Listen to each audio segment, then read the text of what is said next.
Good morning, Yankees universe. KOD Nation, stand up. And all you Degens, wake up and get your coffee. Welcome to this Thursday, January 19th edition of the Yankees Morning Brew. Yankee fam, how are we doing? I got a few people in the chat already. I want to shout out TC Stills is in the building. My man, what it do? Anthony Medina, how it doing? Anthony, what it do? What it do? What it do? Eric Wallace is in the building. EY, my man, salute, salute, salute. Good morning, Yankee fans. You know, it is a special edition of the Yankees Morning Brew this Thursday, January 19th. The Big Jappo, he's here when we live. The Big Jappo. Listen, Jappo, at around 11:30, I'm putting the link out in the chat for an open panel. If you're free and you want to jump on an open panel so we could kick it for the first time, talk about Yankees, you're more than welcome to. But this is a special day for me, right? Because you guys know there's a friend of the show, right? He's a friend of mine. He's a friend of yours. He's a friend of all of ours. My guy, Backstage Baseball, is joining us. And listen, before I get the chats, just know he is off from school today. That's the parameters of our relationship. As long as he's off from school, he could jump on them, or he could jump on with me and host it. Hello, what it do? Good morning. It feels like summer. I miss this feeling. Every morning I have to wake up and join the show. I miss it. Oh, well, it's summer's right around the corner, Hello. And like I was telling you backstage, if you're free, you know, you're more than welcome to co-host with me in the summertime. You know, I appreciate the work that you contribute when it comes to this channel and to this show. So this summer, if you're free, bro, just know that you have a spot to co-host with me, baby. Oh, yeah, definitely. If I'm free, we'll make that into my calendar. Yes, sir. Yes, sir. But before we continue, L.I. Yankee King is in the chat. L.I. Yankee King, how we doing? And, of course, Jigga Man Porto is in the building. Yudo, what it do, baby? The 161 Mafia is in the building. Yudo, what it do, bro? Hello.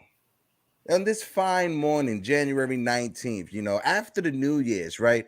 How are you feeling when it comes to this team? We could talk about the different topics, the left field situation, or the Yankees going to make a move, whatever. But let's just start off with, how are you feeling about this team right now where we are going into spring training, which starts in a couple of weeks? Look, I'm actually pretty satisfied. Our rotation is really strong for once. We can feel really confident going in with the rotation. I'm really a big fan. We acquired Carlos Rodon. Obviously not happy that Frankie Montas is injured, but it gives a chance for young guys to step in. Clark Schmidt. You can have Davy Garcia, give him an opportunity. We haven't seen him get an opportunity in a little while. So I think those two guys can definitely have an opportunity. Domingo Herman also is in there as more of a veteran guy. I'm really strong about the rotation. Now the lineup. There's still stuff that we need to do. A left field spot. I'm looking for some more speed in the lineup. Stolen bases are going to be up. I need some more stolen bases in the lineup. I agree with you 100%. When it comes to the speed of this team, having Harrison Bader for 162 games is going to help us a lot to have him for a full season, right? Having Ozzy Cabrera, Oswald Peraza, you know, the speed that those young kids bring, it's going to benefit us having them in the lineup for 162 games. And on top of it, Major League Baseball, they're expanding the bags just a little bit, right? So it's going to give us some chance to, you know, get that bang bang plane that would have been an out. Now we could turn it into a to infield single. You know, those bang bang plays at second base trying to steal. Now we're going to get the benefit of the doubt. Probably get a steal more than getting out. So when it comes to that, if we could just if this team could just think outside of the box when it comes to the offense, I think we'll be good. But to your point, let's go back to the starting rotation. Frankie Montas's injury. This is just something, you know, when we look back on the Frankie Montas trade, it's been a bad trade. There's no argument against that. We gave up a lot of young pitching prospects. That's probably hamstringing us right now from making a deal for Brian Reynolds. But Frankie Montas, who do you feel comfortable replacing Montas for the first month and a half, maybe 2 months of the season? Well, first I want to say on the Montas trade, there's still time. Obviously, this beginning hasn't shaped out. But look, if you look back to last trade deadline and you're finding out that, I don't know, JP Sears is holding back the Yankees from making a trade for Frankie Montas, every Yankee fan would have gone nuts on Brian Cashman. So you can't look at the future and be like, this is the situation that we're in now, and there's an issue now. You got to look back at the situation in the past. If we were told, obviously, that this is how it's going to shape out, obviously we'd say we wouldn't do the trade because we have so many prospects. But if we were told that something was holding us back, some small piece from making the trade for Frankie Montas, every Yankee fan would have gone nuts. Everyone was going nuts to get Frankie Montas, including me. Everyone was excited to get Montas. But there's just nothing you can do about that. Nobody was expecting that to happen. Maybe there were some issues with the physical that the Yankees should have looked into more. Look, I can't look into that too much. Yeah, you can't expect injuries are going to happen when you're going to trade for a player because you're trying to upgrade your team at that exact moment at that time. So at the time, getting a Frankie Montas on paper, it was an improvement. Did it pan out? No, it didn't pan out for the first half of the season of last year. Second half of the season of last year. And so far, it looks like it's not going to pan out for the first 2 months of the season. But before we continue, L.I. Yankee King, he says, oh, I'm joking. Halal's off from school, so we good. L.I. Yankee King, appreciate you. Michael Caputo is in the chat. He said, are we going to have the panel? Caputo, on Thursdays we have the open panel. Of course we are. G-Man is in the building. G-Man for life. Let's go Giants. Good morning, everyone. Infamous New King, what it do, baby? And just know, everyone, around 11:30, the link will be going out for the open panel. So you guys are more than welcome to join the open panel as long as everybody is respectful for one another.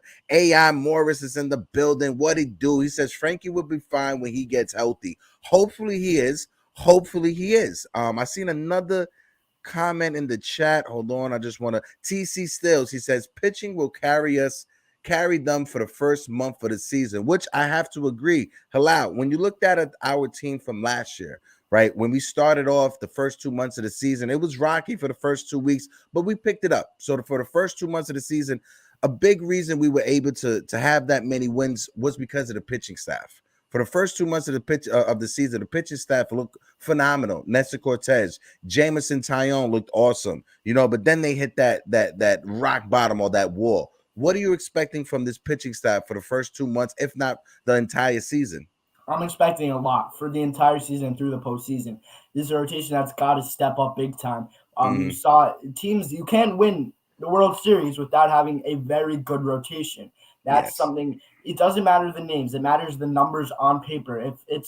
I don't care if it's Frankie Montas who's pitching to a 1.3 ERA. That's completely fine with me. Whoever the player is, as long as they're giving us numbers, I don't care if it's the worst pitcher in our system that's giving us 7 solid innings. That's perfect. Doesn't matter where it's coming from. We saw with the Phillies, they had guys coming out of nowhere that were helping them get to the World Series. That's what a great team does. The Tampa Bay Rays seem to always do that. That's how they always make a deep run because they find the players. It doesn't matter about the name. It matters about the numbers on the page, whether you're going to get. I'm expecting a ton from the Yankees rotation, but that doesn't mean that the Yankees lineup can do any worse. Both need to step up, and if you're going to win a World Series, both needs to be clicking at all times. Yeah, the recipe or how they like to say it, the blueprint of getting to the World Series and winning the World Series, it starts with your starting rotation. Point blank period. It starts with your starting rotation.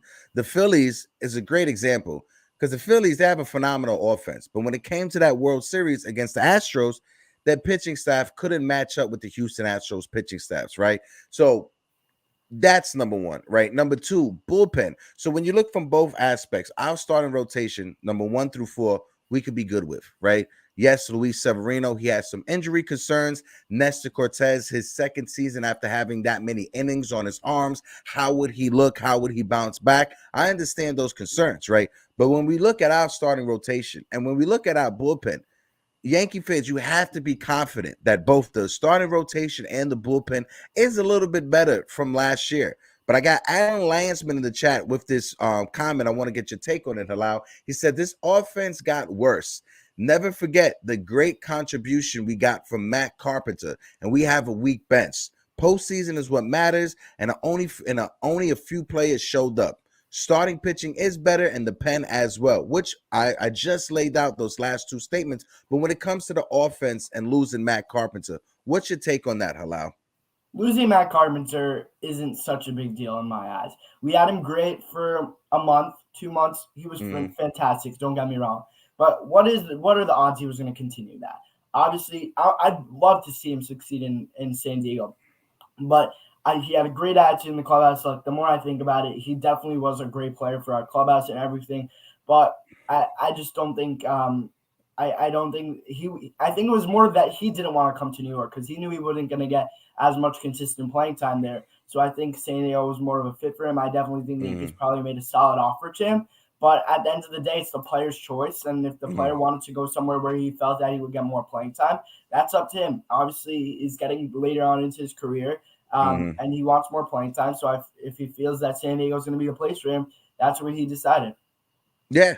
Yeah. And listen, no Yankee fan could try to downplay what Matt Carpenter meant to this team last year, right? No, not one Yankee fan could be able to do that because Matt Carpenter, during the middle of the season, when he came up, he practically saved our season, right? Joey Gallo wasn't hitting at that time. We had injuries. DJ LeMahieu, which Gleyber Torres was struggling a few. Josh Donaldson is whatever Josh Donaldson is. So having Matt Carpenter, it gave us that jolt that we need, that punch in the stomach to get us back up. It was like CPR. That's what Matt Carpenter did for this lineup. He was a breath of fresh air and CPR to this lineup, and he will be missed going into this next season. Now, does this mean that our season is going to be an automatic dud? No, it doesn't mean that. It just means that it opens up the opportunity for somebody else to step up and either fill the role that Matt Carpenter filled or have his own value to the team. What's your thoughts on that before we continue? Yeah, I definitely agree. Whether that's coming from Jerkson Profar,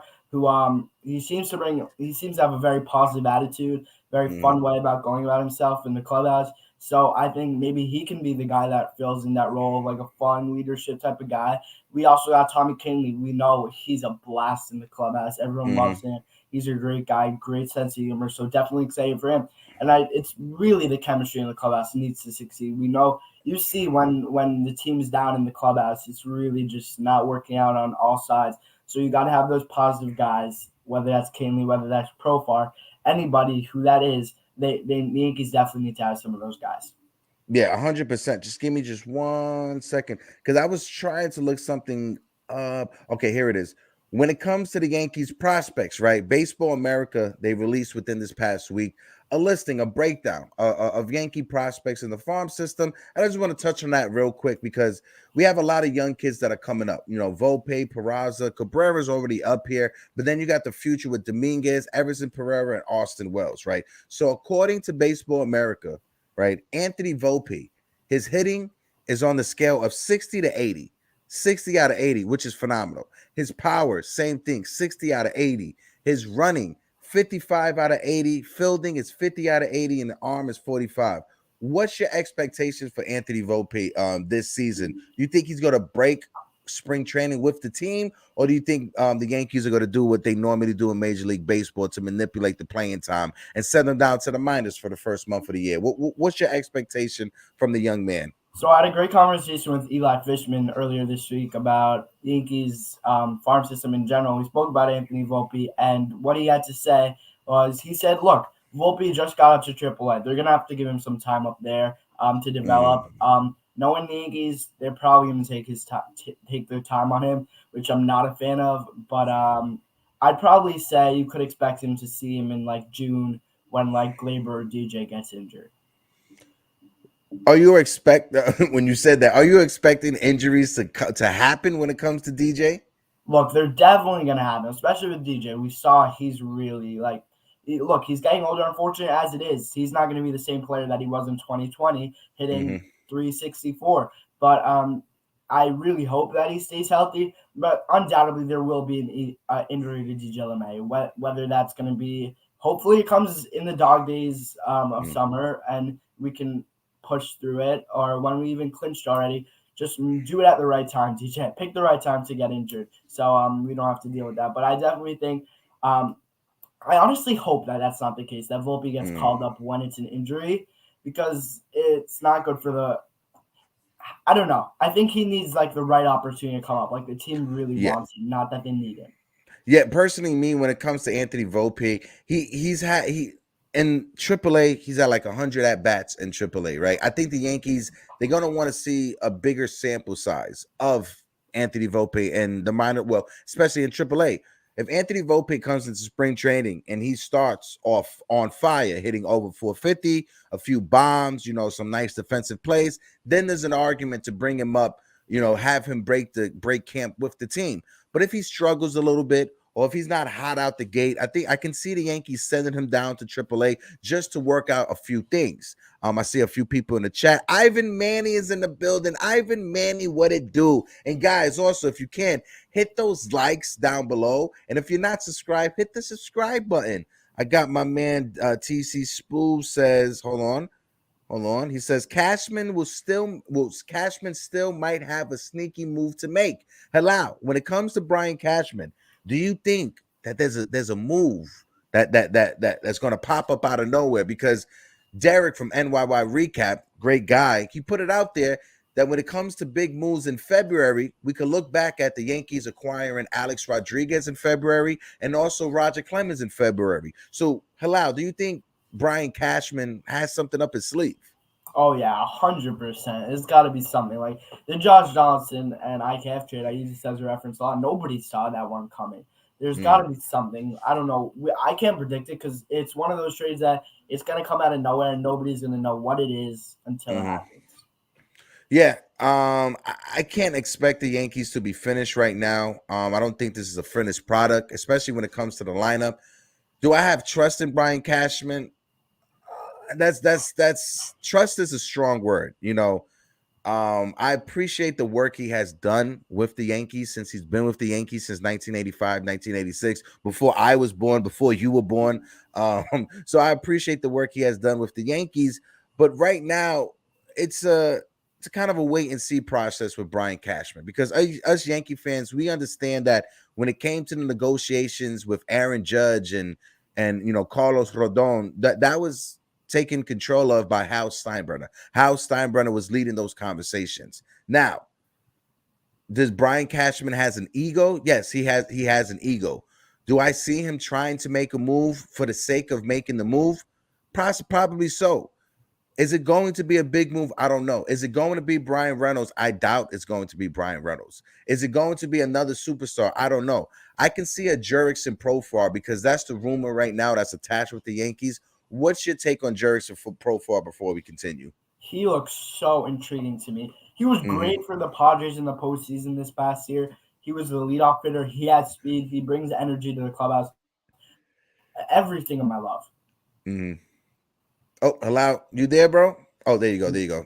You're back. You was frozen for a little bit. Can you repeat what you were saying? You just froze out. Yeah. So I was saying everything about Profar, I'm a big fan of. He's awesome. The speed. He was great for the Padres. He led off in the postseason. He's just phenomenal. So everything about Profar is intriguing. Brings energy to the clubhouse. I saw somebody on Twitter said he kind of gives like a Cameron Maybin when he was a player with the Yankees type of vibe, and I love that. Yes, 100%. I feel the same way of Jurickson Profar. Comparing him to Cameron Maybin, it's perfect comparison. Oh, Gino is in the chat. Gino, what it do? He said Cashman will make his big move on the trade deadline. I can see that happening. Gino. But yeah, when it comes to Jurickson Profar, listen, Jurickson Profar, when he was coming up with the Texas Rangers, he was a big time prospect. Right. Him, Didi Gregorius, they come from the same area. Everybody was looking on who's going to be the better shortstop, Didi or Jurickson Profile. It kind of looked like Didi won that for a little bit, but Jurickson Profile is still around while Didi's trying to find a spot on a roster somewhere for 2023. With Jurickson Profile and his career, he wasn't a big strikeout guy. When he was with Texas. But in San Diego last year, it was the first time in his entire career that he struck out over 100 times. So it was the first time he struck out 100 times. So I have some hesitation when it comes to that. But besides that, I think he would be an upgrade, obviously, over what we have in left field with Aaron Hicks. Will he be an upgrade? I definitely believe he would be an upgrade. But who would you like more? Would it be Max Kepler or Jurickson Profile if you had to choose? You know, from the guys we've been seeing, the rumors we've been seeing, you got Yastrzemski out in San Francisco. Who would you like? You know, is there someone that you've been eyeing, bro? Kepler will definitely cost a bunch to get Kepler. So I probably would stay away from him.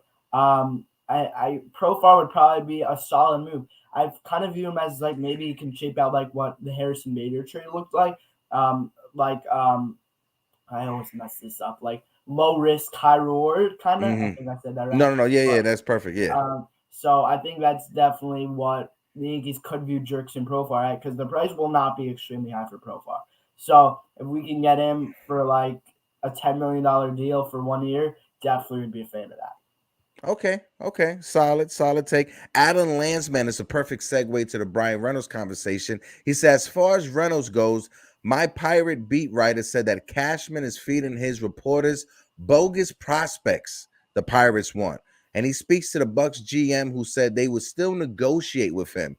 Okay, that's a nice take. Appreciate the insight, Alan. When it comes to Brian Reynolds, what's your feelings when it comes to how do you feel about Brian Reynolds and trading for him? Who are you giving up? Look, I love him as a player, but honestly, I'm really like, if we need to keep Volpe. We've seen that the Yankees you're not giving up Volpe. The Yankees have moved on from Swanson. The Yankees have moved on from Correa, Seager, Semien, all this big shortstop names. The Yankees have moved on because they're relying on Volpe. So no matter what anyone says, Volpe is not getting traded. I just want to put that out there right now. So if it's going to be for Peraza and Dominguez, that's definitely for consideration. In my opinion, I wouldn't do that, being that Dominguez has a ton of potential. Peraza, it just seems like not the right fit. I'm not trying to be a prospect hugger here, but it just seems like I'm not giving up two of my top three prospects to go get Brian Reynolds. As good as he is, it just doesn't make sense to me. Volpe's staying. He's not going anywhere. But yeah, it just doesn't make sense to me. Yeah, for me, and this is where I hesitate when it comes to Brian Reynolds, right? If the Pittsburgh Pirates value Brian Reynolds as high as they do, and they want the maximum return that they can get back, if they value him this much, why would they only offer him $12.5 million a season as an extension? I understand they're trying to lowball just to see if he says yes. It's a small market team. They're trying to save their money. But at the same time, it kind of spits in the face of the player and of every major league team that's inquired about the player. Because if you value this player as a guy that you want 3 top prospects in return, major league talent, major league ready talent in return, you're then turning around and saying, well, you know, I value him only getting paid $12.5 million a year, less than what Andrew Benintendi got with the Chicago White Sox. When it comes to that, it's just mind blowing. What's your takes of that, Palau? So the only possible way I can view this as if there's an injury lingering. So that's the only way that I would possibly, unless it's just a Pirates, as you mentioned, lowballing. But if I would dig into it deeply, I would say maybe that they were thinking that that injury popped up and that Reynolds would be scared to go somewhere else. But it just seems that Reynolds would have accepted that if he saw that. But so I that was my only thing that crossed my mind for a little bit. But yeah it's kind of I'll stick with your take. That is probably the fact that they're just trying to lowball him, and it just doesn't make sense to me, being that the fact that they want so much value for him. No, yeah, it doesn't make sense. And on top of it, Brian Reynolds came out, requested a trade. That doesn't happen in Major League Baseball. It happens in the NBA. It happens in the NFL. But for a baseball player, I don't remember the last time a Major League Baseball player went on Twitter and said, I want to be traded. I want to be traded. I request a trade. I don't remember ever seeing that happen. NYY News, Ruben is in the building. My man Ruben, how you doing? He said, don't worry about Profile getting 100 Ks for the first time. His percentage of strikes per plate appearance was in line with his best strikeout years. He simply just had more plate appearances. Right, Ruben. And also, I think, if I'm not mistaken, Ruben, maybe you can correct me. I think this was the first time that Jurickson Profar was a leadoff hitter for an entire season. If I'm wrong, please somebody correct me in the chat. I would love to hear if you guys have any inside information when it comes to that. But if it's not, if it's to my knowledge, I think this is the first time Jurickson Profar was a leadoff hitter for the entire season. Michael Caputo is going on and on in the chat. Caputo, let me get a hug, Caputo. Ivan Manny said, I would move any prospect for Reynolds not named Jones, Volpe, or Peraza. The rest can be moved. Oh, okay. That's a hot take. When it comes to trading for Brian Reynolds, I've been mixed on emotions. I don't want to see, obviously, Volpe. I don't want to see him gone. I don't want to see Peraza gone. Spencer Jones has shot up the prospects ranking. It looks like it would take a Jason Dominguez and getting rid of Jason Dominguez. He's a phenomenal young kid. I've seen him play in the minor leagues. But if you look at our team right now, our window of winning with the players that we have on this roster right now it's literally 3 to 4 years, right? 3 to 4 years to maximize the most you can get back out of Garrett Cole, Carlos Rodon, and the big guy Aaron Judge. Do you see a window that's bigger than that, or is 3 to 4 years the perfect window, you think? For now, I think it's going to be 3 to 4 years for now. It'll be a 2-year layoff, and then I think we'll come back, bringing in when Volpe gets his prime, when Dominguez gets his prime, when all these guys get to their prime, and then we'll come back and build a new dynasty, kind of like what the Astros have done. Yeah. Yeah, and like Ruben said, Caputo, we gotta keep some of the prospects. What got us a championship was the fact that we had the core set of prospects, the Fab Five: Bernie, Jeter, Posada, Pettit, and Mo. And 100% facts, Ruben. When it comes to Brian Cashman right now, and I've said this on different shows, multiple shows, I would love to get your take on it, Halal. When it comes to Brian Cashman, over these past 20 years, if you want to extend that to make 30 years, over these past 30 years, but since 1998, when you look at Yankees prospects, this is the best prospect pool that Brian Cashman has ever had since taking over that job that he's had. In the early 2000s, our prospect pool was bare. We hardly had any prospects, if any. We had we had Mike Lowe that we traded away to the Florida Marlins. We had Jake Westbrook, who pitched with Cleveland, that we traded away. Willie Mopena, we traded away to the Cincinnati Reds. So we didn't have a lot of big impact prospects. When you look over these past 20 years, the only all-star besides Aaron Judge, Robinson Cano for a couple of seasons, Brett Gardner had an all-star year one time, and then you had Gary Sanchez. Besides that, Luis Severino had an all-star appearance. There hasn't been that many prospects that he hit on. So right now, he has to pray that these prospects, they hit, because we spent the money on the big-time players, on the big-ticket items. But now it's time for those prospects to come up and contribute alongside those veterans. What's your take on that, Halal, before we continue? Yeah, I definitely 100% agree. These guys got to show up because the Yankees have passed on so many guys, so many opportunities for all these. It'll just be a shame if they don't. But it definitely will be a big impact if all in control. Peraza, look, I've noted his swing. He has amazing swing pass, so smooth. It almost looks like Mike Trout's swing, to be completely honest. It's just so smooth, right through the zone. Keeps his weight. As he didn't perform so well later on in the season with the Yankees, but I really am excited to see another guy that I was talking with Eli Fisherman about. Is we actually had a conversation with him, Andres Chaparro, or how? Yeah, yes, he was awesome conversation, but he was. Apparently, he said that he's one of the most underrated prospects that people are overlooking, and he really has potential. Yeah, Andres Chaparro, he may be one of those prospects in spring training that shows something, and he starts putting the fire on the Yankees to like get a spot ready for him, right? I understand we got Josh Donaldson at third base. He's going to be a free agent after this year, but Andres Chaparro is that perfect player to be waiting in the weaves, waiting for his opportunity to pounce on it, and he may get that opportunity this spring training. Because if Josh Donaldson, he's at a later stage in his career, at a later age in his career, if he doesn't come back healthy this season or whatever happens, because Father Time just catches up with everyone, Andres Chaparro, watch out, because Andres Chaparro may surprise a lot of Yankee fans. He led the entire Yankee minor league system in home runs last year. That's one. He has home run power, and he has power to the opposite field. That's what a lot of scouts love about him. He's made the tremendous jump year after year. Every year in the minor league system, he has gotten better.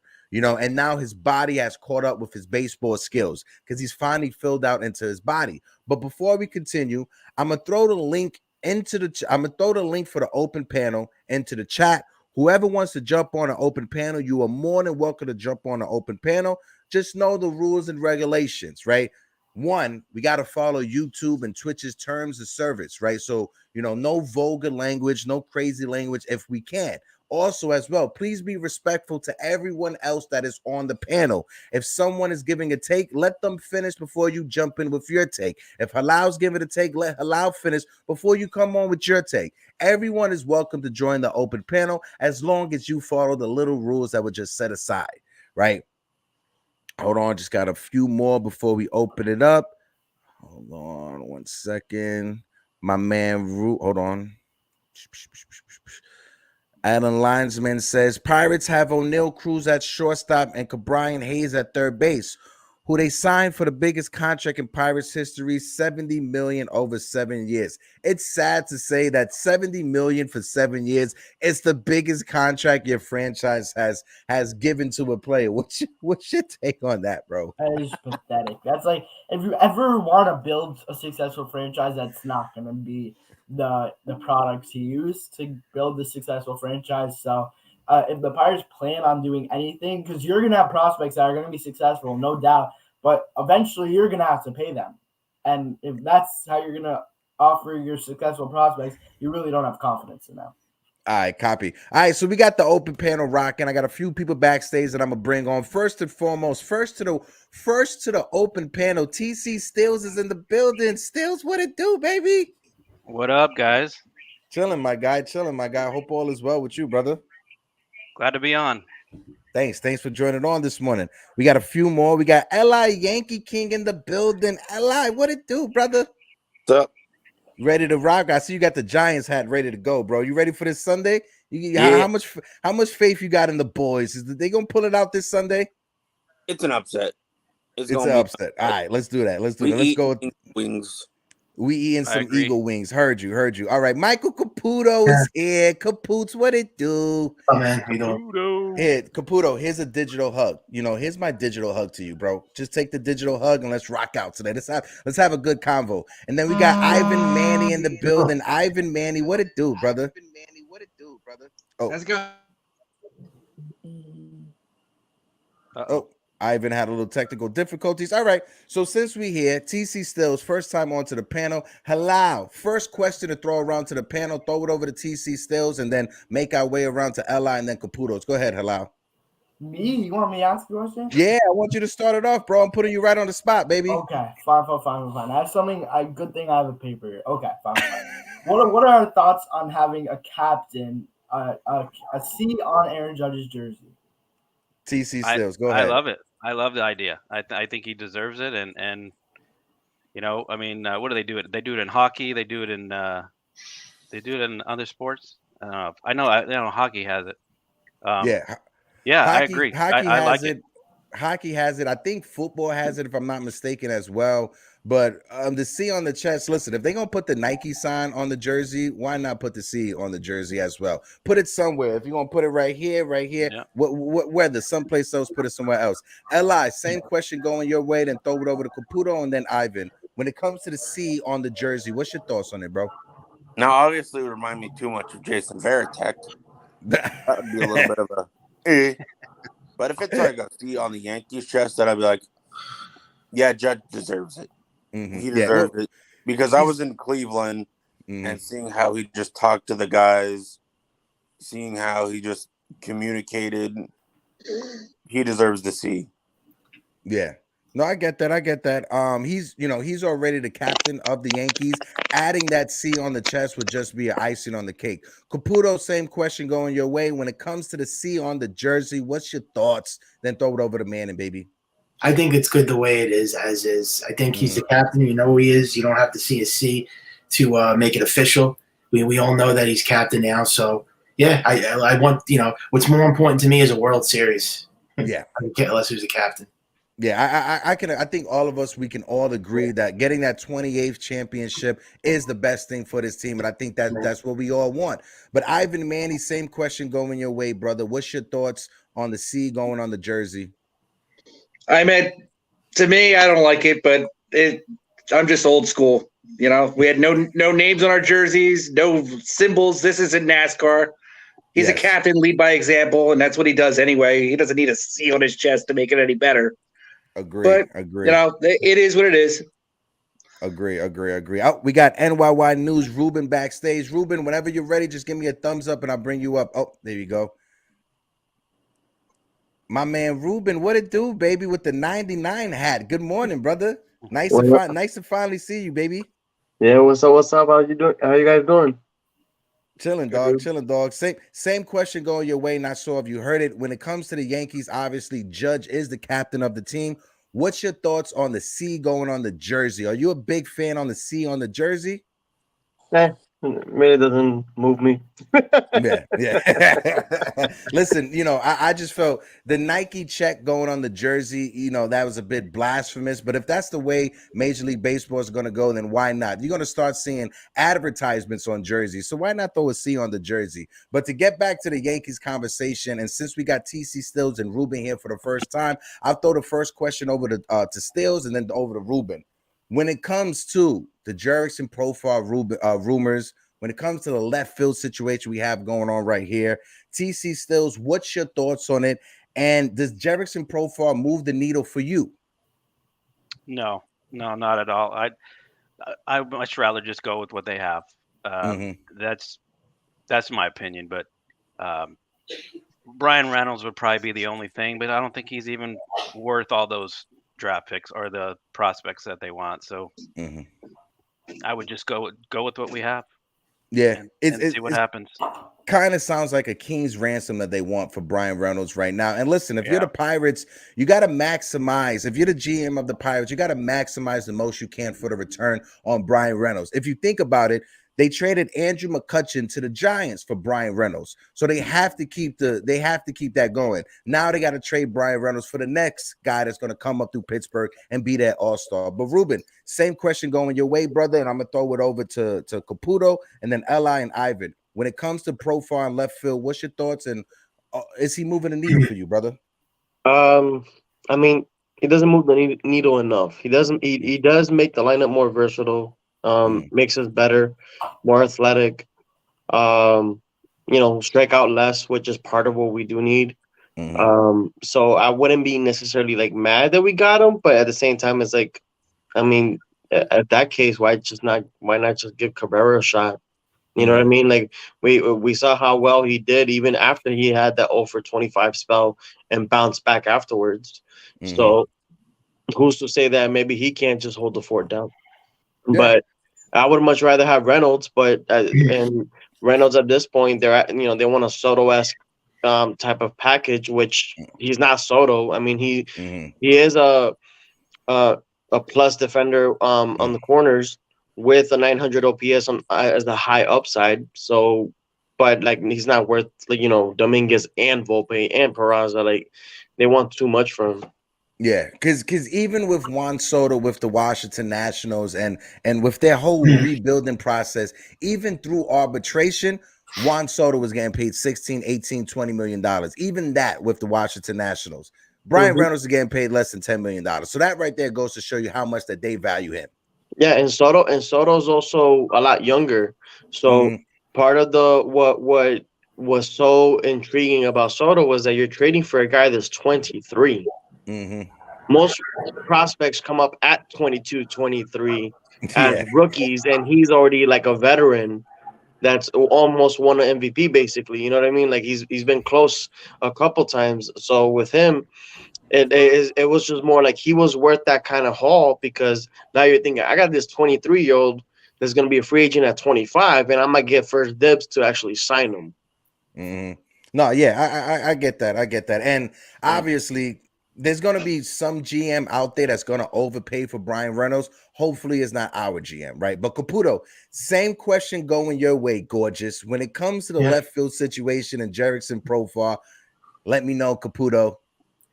Yeah, I think he's just a below average player. I mean, if you're going to get somebody that's going to put you over the top, I mean, the only players that really could help this team win a World Series is we know who the players are, but they're not available. Reynolds would be the only one I would get, but he's still not putting you over the top to win a championship. I mean, Manny Machado is that guy. I still have to say it, and I'm going to say it until if we sign him or not. He's the guy that's putting the Yankees over the top. Otherwise, I don't think this team's a World Series caliber team unless they get Machado. Yeah, and when it comes to Manny Machado, I've always wanted Manny Machado a part of the Yankees. You know, with the Carlos Correa situation not working out with the Mets, now you're going to start hearing the rumors. And I said it here first. You're going to start hearing the rumors about Machado reuniting with Buck Showalter. Oh, now we might see it. And I do not want that to happen. I don't want it to happen, but now for my health and for your health, Caputo, I hope that doesn't happen. But Eli Yankee King, same question going your way, and I'm going to throw it over to Ivan. Go ahead, Eli. Now, Profile really doesn't move me. He's like another Oswaldo Cabrera. We already have Oswaldo Cabrera. But, you know, everybody's been hating on Aaron Hicks for rightful reasons. I'm going to play devil's advocate. Let's see if these nerd numbers can see why maybe they go with Aaron Hicks in left field. I'm going to use Woba. Basically weighs your whole offensive statistics. And let's see how Aaron Hicks fares in a Woba. Hold on. Am I hearing Eli Yankee King saying that he'll rather go with Aaron Hicks instead of trading half of the team? What is going on? Nope, hang on. Hang on, I'm getting to that. He's comparing versus Profar, though. He's okay. Here's Woba from last year, 292. Oh, he got the numbers ready to go. Okay. 315 is the average. He's 23% under league average. Yeah. Woba, 303, 12% under league average. If we're going in-house instead of signing Jerickson Profar, you got Esteban Florial sitting right over there in the corner for some reason in timeout because the two Nimrods in Cashman and Boone, who couldn't run a target, are sitting there like, what washed up veteran personally today? You personally want Esteban Florio to work out on left field so I can pay for a Yankee ticket for you and fly you to New York City. That's why you want Florio in left field and bragging rights. Just so I can brag about it. He's always been a huge Florial guy. I mean, I am one too. I just don't think that Florial's ever going to be given a shot. Florio is a prospect. He's been terrible. Yeah. But my thing with Florio is that he's been never given that rightful chance to work out. Yeah, he's never been given a shot ever. You know, if Clint Frazier 2 years ago got 2 months to figure it out in left field, why hasn't Esteban Florio got the same opportunity? Exactly. And Caputo, in terms of the whole prospect thing with Florio, he actually had an amazing AAA last year. I know, but then when he called him up, he was terrible. Because you start him one game and set him for 2 weeks to have him start another. What do you mean? Like you're gonna have 8 at bats across 2 weeks? Well, I know, but he doesn't make contact. If you see his swing, but when he played like 5 games in a row in 2021, he was hitting the ball consistently. So what do you mean? Like he was hitting 300 in that. Well, because we've been hearing about the hype about him for 5 years, and he's never done anything. I mean, if you look at his stats and LA, if you can pull it up, but the stats are like around his batting average for the minors are 270. He had 2 years where he struggled in the 220s, but it's because he jumped to a new level. And in 2021, he jumped to AAA for like the first time, and he struggled instantly. And his swing was not up to par. Last year, he fixed his swing, got onto that level, was hot. The Yankees brought him up, had the first game, and then they just sat him. I know they did do that, but blame their farm system for that. Because like if they're saying, "Oh, but he strikes out," it's like, yeah, but I mean, if Gallo could play with a 38-40% strikeout rate, thank you. How are you not going to bring Florial, who probably has a lower strikeout rate, because Gallo for his career is a 36% strikeout guy. Gallo was And he's a guy that hit 40 home runs because he got the playing time. So why aren't you going to give Florial the shot when he has a lower strikeout rate, has more speed, and is a great defender on all three outfield I stats? would love to see, and I throw the same question over to Manny so we could get his take on it. But I would love to see in spring training a competition, a real competition for left field between Estevan Florial, Cabrera, and Aaron Hicks. If that's the route you're gonna go, then let's see an actual competition and let the best person win that spot. Halal, you got something to add on, bro? Yeah. I wanted to say that if you're even that, it's gonna put so much more like blood fire, like light a fire under Aaron Hicks. It's gonna work in a positive. If you have a competition with Hicks, Cabrera, all the guys are gonna be motivated to do better. Florial, the Yankees haven't given him a real shot. If they're going to give him a real shot, I'm really happy with that because we just went through it that the Yankees haven't given him a real shot. If they're not going to give him a real shot, you got to give it to a different team. It's not fair to waste the kid's career just sitting in the minors going back and forth on the subway. He probably has a subway membership already. Yeah, that's hilarious, Halal. Ivan, Manny, same question going your way before I bring it back around to Halal and TC Stills. But go ahead, same question going your way, brother. Profar would be an improvement of what they have now. Oh, hold on. Before you go, Carlos, I see you backstage trying to join, but it's just showing your video. It's just showing this just refresh it and join back in because it's just showing that you're trying to join, but you can't join. So just refresh it and then come right backstage, Carlos. My fault, Ivan. Go ahead, bro. No problem. Profar would be an improvement on what they have now on paper, but in order to bring them in, it's going to be $7 to $10 million. They're already $3 million short of the threshold, which means they got to get rid of a salary, which they obviously haven't been able to do all off season. And who do they get rid of? They get rid of Torres, which would actually give you more offense than Profar would. I don't even know really what kind of move that they would have to make. I think the trade asks across the league for any player that would be an improvement are way too high this year, period. And that's why Cashman's kind of sat on his hands and not done anything. And we're all yelling and screaming, oh, make a move, make a move. But every time he gets forced to make a move, it's the wrong one. So I'm kind of in agreement to try to play it in-house, see if you can shed some payroll somehow. But generally, Cashman likes about $10 million to play with for mid-season acquisitions. That's a good point. And he has 3 this year at best, so we have to see how that goes. And that's where I would look at, see how Jones is doing mid-season, try to play these kids and see if you can light a spark under any of them to try to make a move and test them out. Because, the sad part is we let guys like Andujar go, and he never got a shot, really. They got 1 season, showed that he was good, and then we benched him for the next 4 until we could get, until we got nothing for him, basically. And that's what's going to happen to Florial for sure, Yeah. And now Arenado for Andujar. Don't forget that. Yeah. Oh God, yeah. God, and that's the thing too. And TC Stills, you just hurt my heart when you just said that. Halal, you and I, we talked about the starting rotation and Frankie Montrez's injury. Is there a starting pitcher in free agency or via the trade that you're thinking about? Should the Yankees bring in, or when it comes to the Frankie Montrez situation, are you going to stick with the in-house solution, Halal? There's one pitcher out there that I'm not a big fan of, but he's out there. That's Trevor Bauer. I don't think the Yankees will go out and get him. It will more be a team like the Cubs or the Angels I see going out and getting him. But that's my view on Bauer. I think it's more of we're gonna go with the young guys for our fifth spot. Whether that's Clayton Beeter later on in the season, Luis Gil as he recovers, and Davy Garcia is also there. Clark Schmidt you have up here, and Domingo Germán as well. You have some options, undoubtedly. I think the Yankees can go with the 6-man rotation maybe, but I do want to say what Evan was saying about how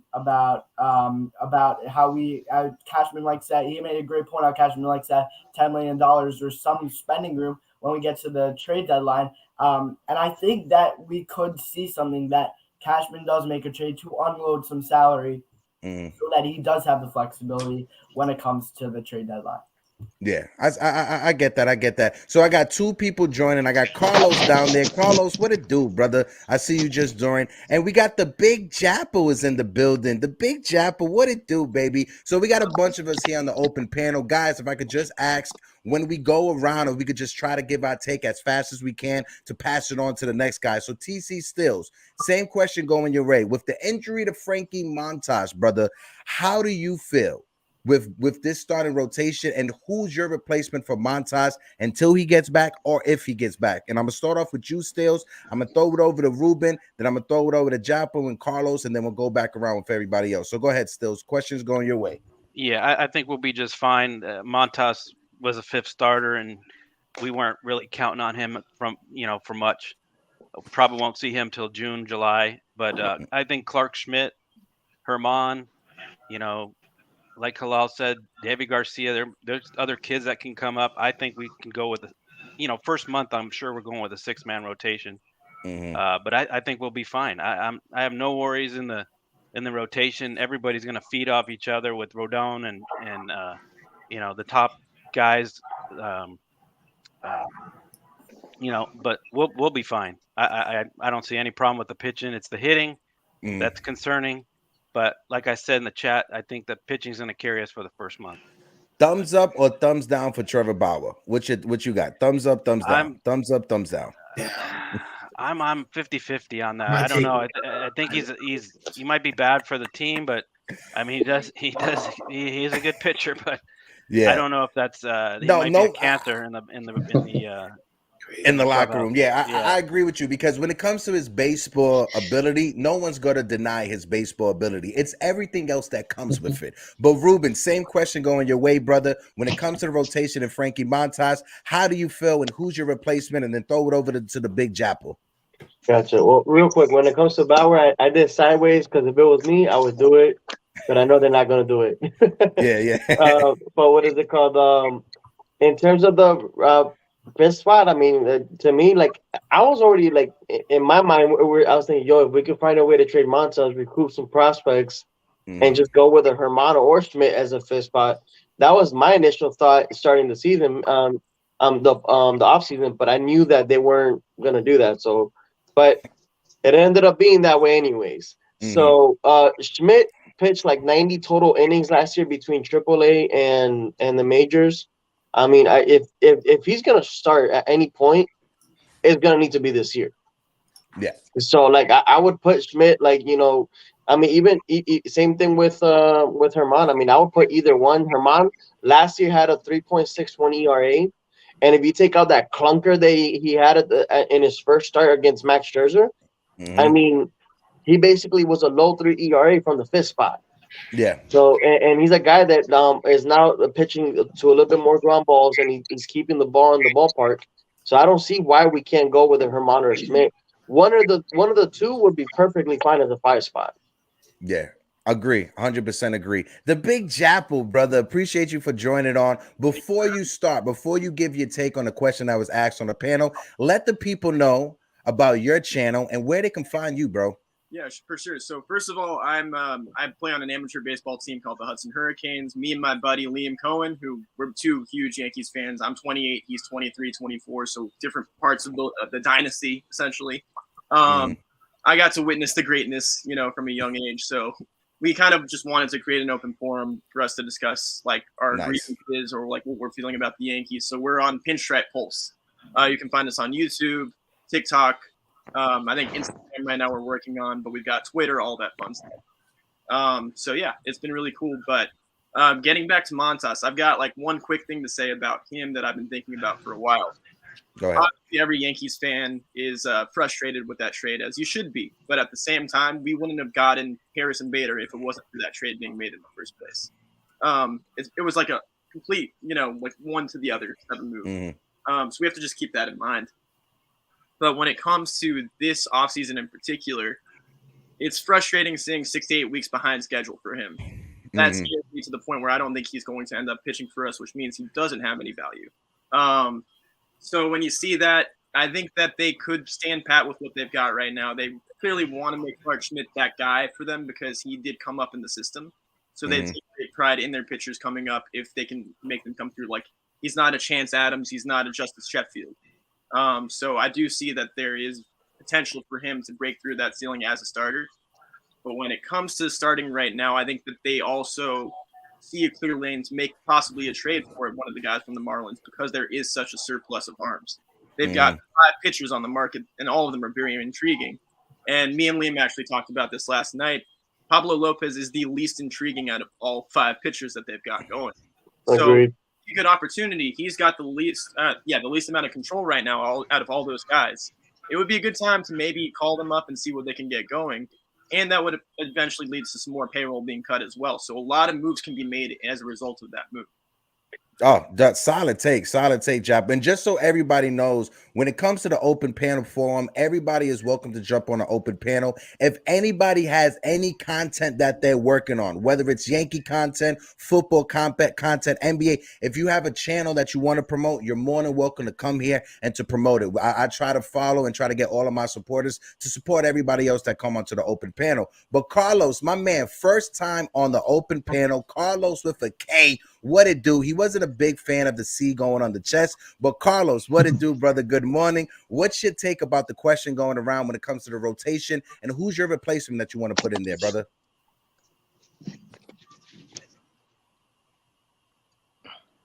Well, but thanks for having me, though. Okay. I was actually thinking that last 2 years, it was in 21, something like that. I saw Germán pitching against the Red Sox. A no-hitter or something like that through the 8th. Yes, and he also he got like 4 strikeouts in 1 inning. And then I was thinking at that point, wow, that Germán is kind of got it going though and stuff like that.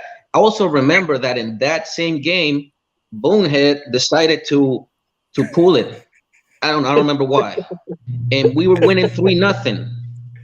We lost the game. And then we ended up losing 5-3. Yep. And then I was going bananas on this guy, like I always do on Bonehead, because the dude is like through the 8th inning, he's throwing a no-hitter, and he's just dealing, and then all of a sudden you want to pull him, and then I don't remember who came in, just gave up like 5 runs in the 8th, and then I'm like, then I had to go to work, and then I had to go to work right after that. I don't think so though. But like I said before, I mean that made a statement for me and Germán. Now we're talking about Clark Schmidt. Everybody's saying, all right, he's good. I only see him coming out the bullpen. All right, fine, and he's been decent. All right, maybe we gotta give him a little chance, a little opportunity to get into to see what he has. Now, like right now, I don't like what I'm thinking is definitely probably Germán. He's been there, he's done that, and he's kind of reliable. And then he could actually handle himself. He handles himself in a Big Apple in the Bronx and stuff like that. I saw him pitching on a Saturday, and Judge was supposed to hit the 62nd, something like that. But no, we also won that game. But he did good, and he won the game, and he did good in that game. Like the times I've seen Germán, he does handle himself well. Although then Yeah, Clark Schmidt could actually be given an opportunity, but I think Germán could do it well though in that 5th spot. Yeah, I have faith in Germán. I've always liked Germán. I think we all always like Germán, but I think the Yankees front office, they're trying to make Clark Schmidt happen. So they're going to try everything they can to make Clark Schmidt a thing. L.I. Yankee King, same question going your way, then Caputs, then Manny, and then I got to throw it over to Halal to wrap us up. But L.I., same question going your way, brother. When it comes to the rotation and Domingo Germán, what's your take on it, bro? I wouldn't really start Germán. I would shop Germán around, see if I can get some prospects for him. And Cashman, if you're watching, I know this is going to be confusing for you because your brain works very little. But it's okay. I'm going to say this slowly. Everybody else will understand. But Cashman or Ruben, this there's a reason why I go back and forth on this all the time. Go ahead, Eli. All right. This is what I would do. I would trade Germán for some prospects, sign Trevor Bauer, and have Schmidt be the 6th starter. I would just have him supplanted in that 6th starter, have a 6-man rotation for the first half of the season, and then see if I can keep my guys healthy for the season. Because Bauer will help the young guys, will help our young pitchers get better. And I just want to put a fire under Cole's ass. No, I get that and I respect that. Listen, when it comes to Trevor Bauer, when it comes to like the behind the scenes things of baseball and learning the game, Trevor Bauer, he's a baseball nerd. So when it comes to like baseball stuff and training and Trevor Bauer, he's a baseball nerd.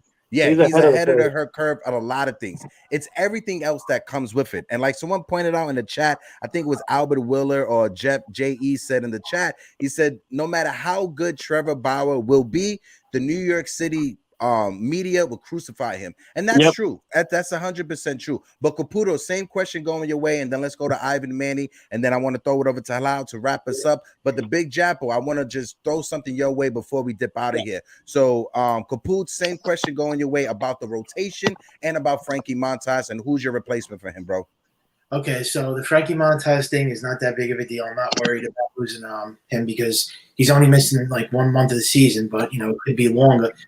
But the Yankees could replace a 5th starter. I just think what they have to do is upgrade this offense. I mean, you need more contact hitters. They have too many home run hitters, and you're not going to win with 9 home run hitters on your team that strike out a home run. You need more contact. We literally have 1 contact hitter, DJ LeMahieu. That's it. Benintendi's gone. There's no balance in this lineup, and they have 1 lefty hitter. So I'm not worried about a 5th starter. I'm sure they'll find a replacement somehow. But you got to upgrade you got to get more contact hitters, and that's been the Yankees' Achilles heel. Like every single year, they fail to hit with runners in scoring position. Why? Because all they do is hit home runs or they strike out because they don't have the right players. I mean, there's no contact in this lineup. It's been an issue every season for the last 13 years now. Mm-hmm. I mean. It's stuck out more as a big thumb over the last 5 years because every exit from the postseason, it's not our starting rotation. It's not like our starting rotation is getting lit up for 6, 7, 8 runs every game. No, it's not like our bullpen, minus Aroldis Chapman giving that walk up to Altuve, minus that, our bullpen is not the one that is blowing it up. It's our offense that's been struggling. Yeah, we need hit.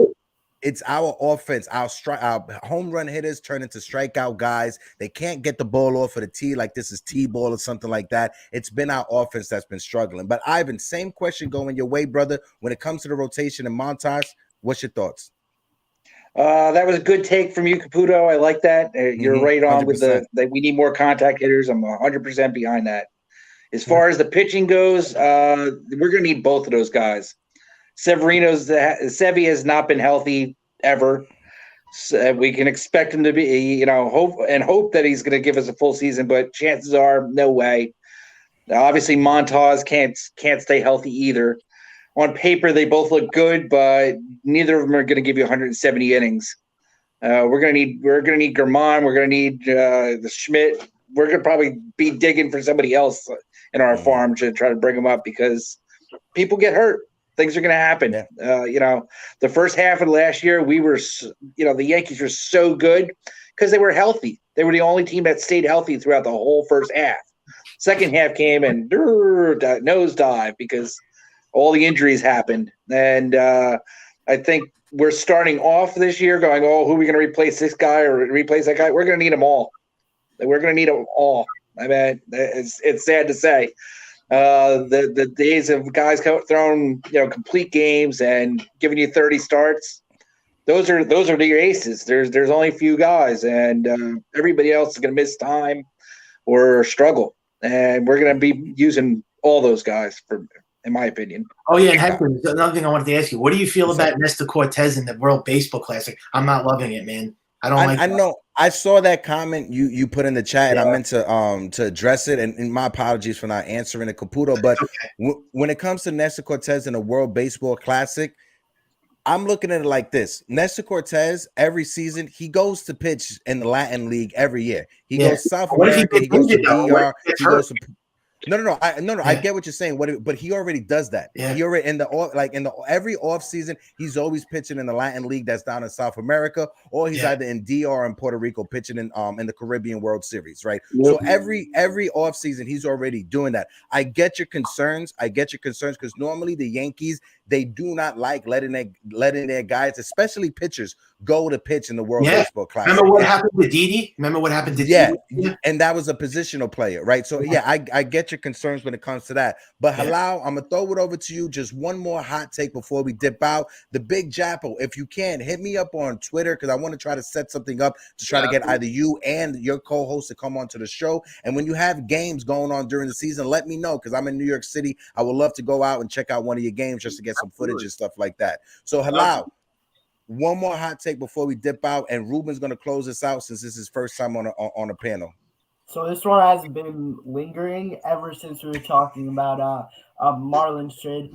Edward Cabrera, a potential Zach Gallen situation. I'm a huge fan of this. He's really hyped a prospect, struggled a little bit. I think Matt Blake can really do some big work on him. And he's not going to cost a ton. He will cost a little bit, but he's not going to cost a ton. And I really am intrigued by Edward Cabrera. Yeah, solid pick. I think the Big Jappo as well. Jappo, before I throw it over to Ruben, what's your take on Cabrera? I mean, I love it. And going back to all those Marlins pitchers, you're getting high upside no matter with who you go with. But he's younger. He has disgusting stuff. If you check out the Just Baseball show with Peter Apple and Aaron Lane and all those guys, they go extensively into Marlins pitching because a few of those guys work through the Marlins system. So it's really like cool to see these guys come up and potentially like they already have like very polished pitching over there. But I think Matt Blake can elevate them to a whole different level when they truly hone in on which specific pitches work best for them. So that is a very under the radar, low key move that I think could really benefit them right now. What kind of prospect package would that cost, like offensively? Because the Marlins are looking for offense. I think you can probably throw in an Everson Pereira, someone like that. They've got a few different guys that are top 10s, top 15s. The Yankees are loaded with position players right now. That's what to address is Trey Sweeney is back, in the shortstop leads. So you've got guys like him. You've got Chaparro sitting around. You've got Roderick Arias. I don't necessarily want to trade him, but it's worth exploring that market right now. Okay. Yeah, Arias I definitely wouldn't trade. Not yet. No. Trade. He's so far down the line, you don't have to worry about it yet. But you have options in front of him that there is this, like, let's face it, there's a logjam right now. And it's going to make an impact on the current, like, shortstop middle infield roster for the Yankees at this moment. So we have to really start thinking about these things. And I'm sure that's why Sabian and Minaya were brought in the first place. Early talent. Yeah, to help pick out the right talent because Sabian was one of the ones that brought the Bernies, brought the Posadas and picked them out and said, no, we're keeping these. Because recently Cashman's had a hard time picking out who to keep, who to trade away in a sense. Exactly. So, I mean, look, he traded away Wesneski for Efros, and Wesneski dominated in Chicago. Yeah. That was also tough, though, because, like, Efros, if he's healthy, he's fantastic, and he's around for another 7 years. So I can't fully fault him for that trade in particular, but losing... No, of course. Like, I wasn't mad at it, but once he got injured, I was like, damn. Yeah, and seeing what Wisniewski was doing as well didn't help out either. He shoved, bro. He shoved. I was like, oh shit. Yeah. He came up the wrong one.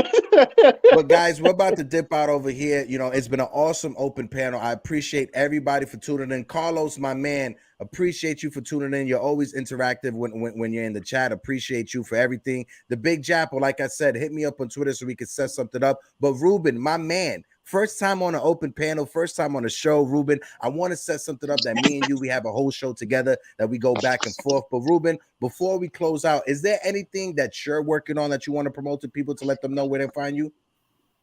Well, I mean, besides being yourself, besides being yeah. I mean, I've been pretty dormant a little bit. I was working on my personal channel, NY News Ruben, for a little bit. I kind of stopped it a little bit, but I also do post on Felix's channel on NY News. So if you guys haven't followed Felix yet, follow him on NY News on YouTube, and I post there every so often. And same thing with the website.